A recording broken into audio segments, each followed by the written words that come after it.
Let me give you some numbers. 550 and 250,000. That's how many service members separate from active duty per day and per year. Most of them will successfully achieve any endeavors they move forward with in life.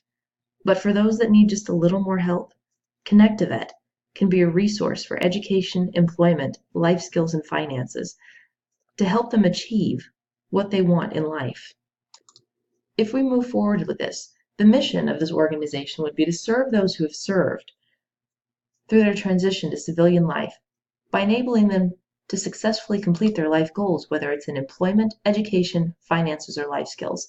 Now, the goal would be to start with a website and then eventually an app. We would partner with various employers and funnel veterans to them who meet their needs. Same with education. Compile a list of veteran-friendly schools, those who are willing to work with our veterans when it comes to education, and those that have the degree plans that our veterans are looking for. We can be the middleman who helps these veterans to navigate the application process, any scholarships. From application to graduation, we would be there. The same with finances. How many of you have ever bought a new home? How scary was it? As a young service member who recently separated, when my husband and I decided to do this, it was daunting. It was a daunting task.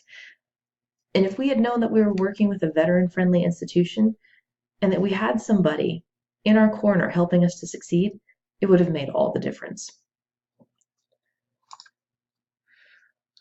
Now, the perception that we will have to maintain is, of course, a positive one.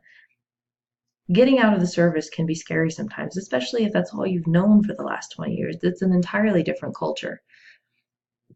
Any partnerships that we set up are going to have to maintain these same high standards because our veterans, spouses, and dependents need to know that they can trust us, because separating from the service is already a leap of faith. Much like this person leaping off a cliff, that's what it feels like sometimes. You never know what you're going to get when you get out of the service. Now, as far as the organizational culture that we would need to strive for, we would want a close-knit team that values honesty, ethics, and morality, both within the organization and with our potential partners. We don't want to be sending our veterans off to work for somebody who's not going to value them. We need to buy into the success of this. The employees need to know that they have a stake in our company's growth and success, whether they're former veterans or veteran connected. We need to be focused on the well-being of those we employ and those we serve. And our employees need to be encouraged to think outside the box, to come up with new ideas to help our veterans through their teams and groups. We're in pursuit of an effective commitment here. We want these employees to be behind our organization and our goals. Organizational objectives for the first couple of years, we're going to strive to have a 95% employment placement rate and an 80% graduation rate with the initial applicants. And as far as financial assistance that anybody comes to us for, or debt reduction, we need to be at 100%. Now, these are lofty goals. These are things that we're going to need to set goals for and figure out how to motivate our employees through the goal-setting theory to contribute. Management and leaders are going to need to monitor progress. And as far as implementation of the organization as a whole, we'd probably start with just us and then build from there.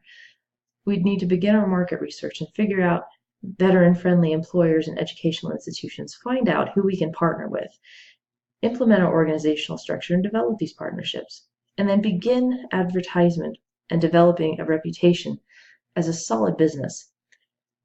In order to pay for this down the road, the most likely event is that we'll sell advertisements for companies who are looking to employ or educate veterans, or those who are just looking to serve them through finances or even medical or legal professions.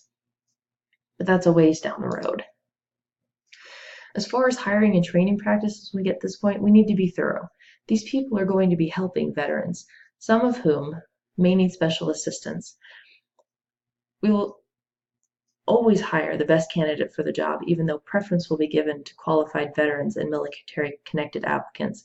And this will not be a view the resume and done type of hiring. This will be a multi-step process from application to committee review, interviews, reference checks, and even a background check.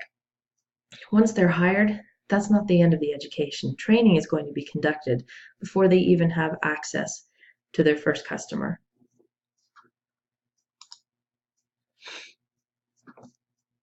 These employees will then be divided into groups and teams for each of the subsectors. Not only will the employment, education, finance, and life skills subsectors have their own groups, there will also be cross-functional groups. These groups are going to be working to make sure that we are serving our customers in the best way that we can. I would like to see self-managed work teams within the subsectors themselves. They know what they need to do. They're adults. They will need some leadership and management throughout the way. But in order to have better group buy-in, these groups need to be synergistic. This would also improve any performances as we go along, and we need to come up with new motivators as we move forward to increase our process gains.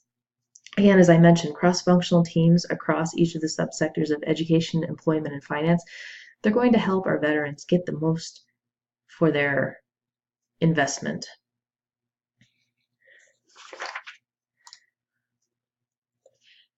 Leadership of these groups. Now, while we might hire somebody who we think is going to be a good leader and manager, this development needs to be ongoing. This is not something that we can just say, you're in charge, that's it. Robert House's path goal theory states that leaders must motivate followers to achieve their group and organizational goals and behaviors to accomplish these goals. So we need to determine the outcomes that subordinates are trying to obtain, probably salary raises when we're to that point, or perhaps even awards for the company or the department when a meeting of a certain goal, such as the graduation rate, has been achieved. We need to make sure and reward subordinates and employees for their performance and achievement and empower them to obtain these goals. They need to be creative. We don't want to stifle any of their creative thoughts. When one person has an idea, let it be heard. Let it be discussed. A leader needs to be able to inspire their group towards greatness. As far as innovation and evolution of the group, as I said, encourage creative thinking. I mean, these processes that we set in place, they're made to be improved. We need to listen and implement feedback. It's not a stagnant culture we live in. We have to be ever evolving. And constant education. At the university where I work at, we have green zone training, which anybody who goes through the training, it's supposed to be a veteran space or a military space where the people there have been trained in the culture of the military. There's a certain amount of cultural intelligence there, if you will. And we find that this training helps us to improve our effectiveness when it comes to working with these veterans and military. We also want to make sure that everybody in our organization has the correct knowledge moving forward so that we can all do the best that we can to serve those who have served in achieving their employment, education, and financial goals throughout life. ConnectIvet. We are your resource for education, employment, life skills, and finances.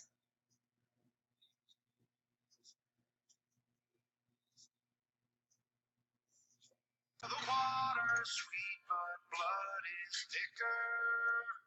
Oh, if the sky comes falling down for you, there's nothing in this world I won't do.